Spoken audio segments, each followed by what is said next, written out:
Scandinavia, a land where the icy breath of winter whispers secrets to the forests and ancient tales linger in the stillness of the fjords. It's a place of stark beauty, but also of deep shadows, where myth and reality blur into something far more terrifying. Tonight on Whispers of the Moon, we journey into the heart of these Nordic legends which have been passed down through generations. From the deep fjords of Norway to the silent lakes of Sweden, the creatures of the night are always watching, always waiting. In this world, not everything is what it seems, and danger lurks where you least expect it. So gather close, light your candles, and prepare yourself for 3 spine-tingling stories that will stay with you long after the darkness has passed. Welcome to the world of Whispers of the Moon, where the legends live and breathe. Story 1. The Draugr's Keeper. The sea was alive that night, its waves towering like dark mountains, crashing against Sigurd's fishing boat with an unrelenting fury. The storm seemed to have a mind of its own, determined to swallow him whole. The Norwegian fisherman gripped the wheel tightly, his knuckles white as he cursed the storm for coming out of nowhere. He had never seen anything like it in all his years at sea. He had ventured too far from the fjord, lured by the promise of a good catch. But now it seemed the sea wanted him for itself. The safety of the fjord felt like a distant memory.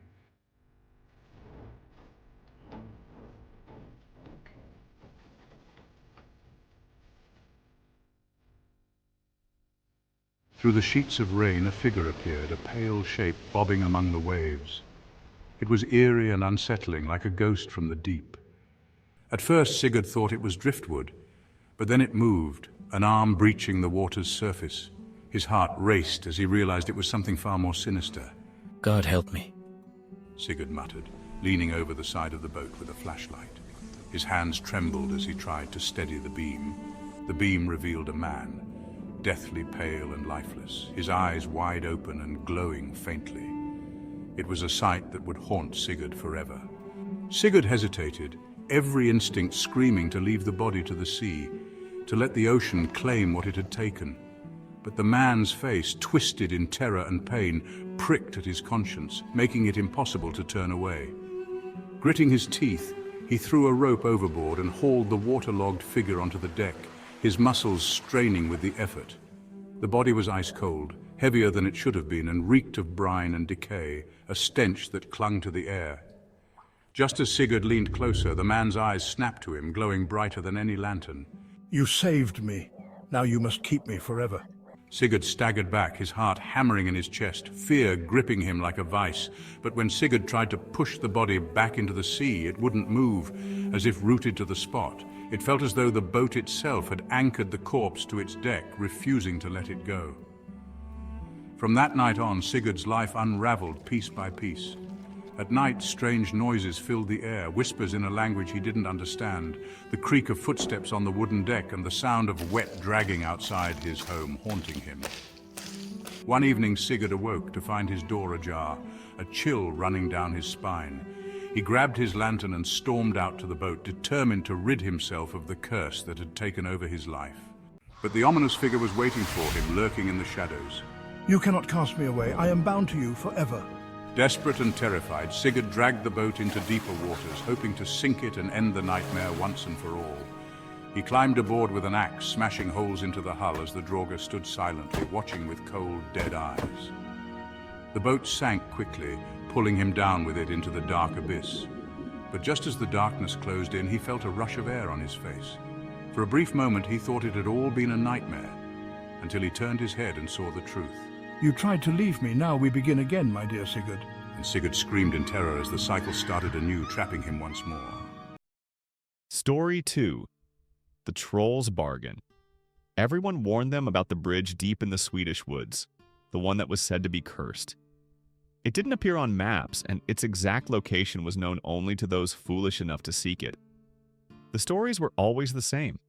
The bridge was built by a troll, and those who crossed it without paying his price were never seen again. But Clara and her friends were skeptical, city kids with little regard for old legends. It was summer, and the forest felt alive with the hum of insects and the rustle of leaves. The air was heavy with the scent of pine and damp earth. Clara, Johan, and Elise had ventured out on a dare, laughing off the warnings from the locals as nothing more than superstitions to keep tourists away. When they found the bridge, it was smaller than they had imagined, its stonework ancient and cracked, covered in moss.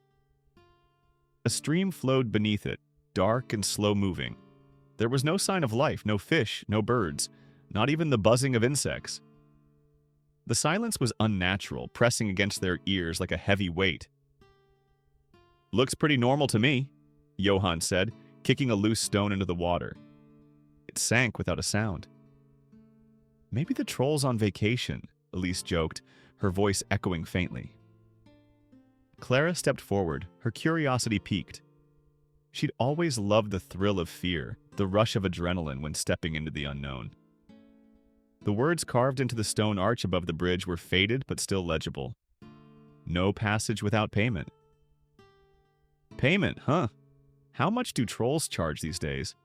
Clara said with a smirk, pulling a coin from her pocket.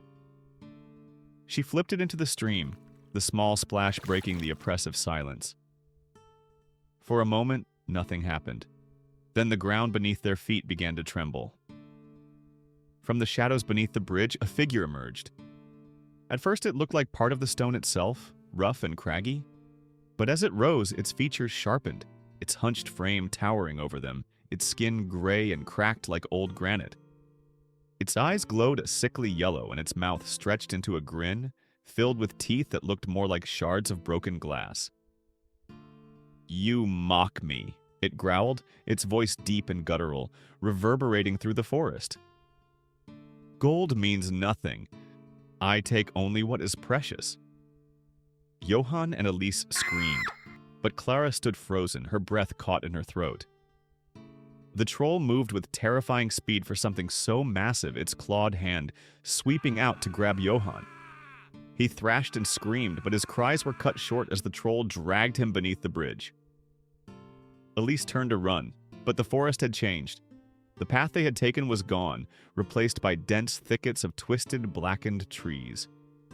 The air smelled of rot, and the darkness seemed to close in around them. "Stop!" Clara shouted, her voice trembling. "What do you want from us?" The troll turned its glowing eyes to her, tilting its head like a predator toying with its prey. "A bargain," it said. "Give me something of equal value, and I might let you go." Clara's mind raced. Equal value? What could she possibly offer to save their lives? She reached into her backpack, pulling out her wallet, her watch, even her phone, and threw them into the stream. The troll only laughed, a sound like grinding rocks. "You still don't understand," it growled. "Your trinkets mean nothing. I want you." Before Clara could react, the troll lunged. Its claws ripped through her shoulder, and she felt a searing pain as it dragged her toward the water. She clawed at the ground, screaming as her fingers tore against the rough stone. Elise turned away, tears streaming down her face, unable to move. She heard Clara's screams fade as the troll disappeared beneath the bridge, leaving only silence and the faint ripple of the stream. When morning came, the bridge was empty. Clara and Johann were gone, and Elise was found wandering the forest. Her hair had turned white, her mind fractured, her voice reduced to incoherent murmurs, and her eyes glowed faintly in the dark. Now travelers report seeing her at the bridge. They say the troll is still there as well, waiting for the next fool to cross without proper payment. And if you listen closely by the bridge at night, you can hear Clara's voice, faint and desperate, whispering, "Run before it's too late." Story 3. The Nacken's Lament. In Sweden, it's often cautioned to never linger by rivers at dusk, for that is when the Nacken plays his violin. A water spirit, beautiful yet malevolent, the Nacken lures victims into his watery domain with music so enchanting it could steal your soul. Sophia was an ambitious young violinist, obsessed with mastering her craft. She had heard of the legend but dismissed it as an old wives' tale. Still, there was something about the story that fascinated her, the idea of a spirit capable of such haunting melodies. She convinced herself it was just folklore, yet a small part of her secretly hoped it was real. One summer evening, as the sun dipped below the horizon, Sophia wandered to a quiet riverbank near her home. She carried her violin, intending to practice where no one would disturb her. The air was thick and heavy, the water eerily still. She began to play, the mournful notes of a Swedish folk tune echoing into the twilight. As the last note faded, another violin answered, its sound so flawless it made her heart ache. The melody was intricate, impossibly beautiful, and it came from somewhere upstream. Sophia's breath hitched as she saw him. The Nacken. He emerged from the water, his form otherworldly. His pale, wet skin glistened in the moonlight, his long hair clinging to his face like strands of seaweed. He was both mesmerizing and terrifying, his eyes deep and black as the river itself, locked onto hers. "Play with me," he whispered, his voice like wind through reeds. Sophia hesitated, but the Nacken's music was irresistible. She lifted her violin and joined him, their duet weaving an unearthly symphony. At first it was intoxicating. She felt as though she were transcending reality, the music filling her very soul. But soon the tempo quickened, and her fingers began to cramp as if the strings of her violin were biting into her skin. "Don't stop," the Nacken hissed, his smile revealing jagged yellow teeth. His melody grew darker, discordant, and Sophia realized the music was no longer hers to control. Blood began to seep from her fingertips, staining the strings. The river churned beneath her, its surface bubbling with dark, shadowy forms. Faces contorted in agony, their mouths open in silent screams. Panic surged through her. I can't play anymore," she cried. But the Nacken only laughed, his voice echoing across the water. Suddenly the bow in her hand splintered, the shards embedding into her palm. The Nacken's laughter turned to a deafening roar as the river itself rose, icy hands clawing at her legs, dragging her toward the water. She dropped her violin, her screams swallowed by the melody that now played on its own, an endless, haunting tune.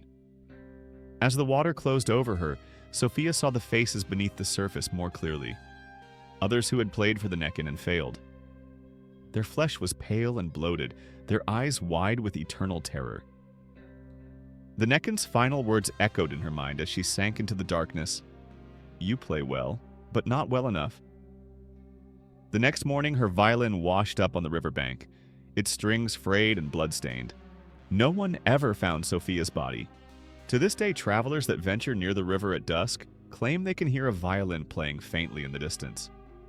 Some say it's Sophia, trapped in an eternal duet with the Nacken, but others believe it's the spirit himself calling for his next victim. Scandinavia, a land of beauty, history, and chilling legends. From the deep, icy waters where the Nacken's melody lures the unwary, to the dark forest where ancient trolls guard their sinister bargains, and the relentless seas that bind fishermen to the cursed Draugr. These stories remind us that some legends refuse to fade into obscurity. They linger in the shadows, etched into the land itself, waiting for those bold or foolish enough to seek them out. As the moon rises higher and the night deepens, I leave you with this thought. What if these tales are not merely stories? What if they are warnings, echoes of encounters too terrifying to be forgotten? Thank you for joining me tonight. If you enjoyed these tales and want more, don't forget to like, subscribe, and share. And until we meet again, tread carefully and beware the whispers in the night, for not all who hear them live to tell the tale.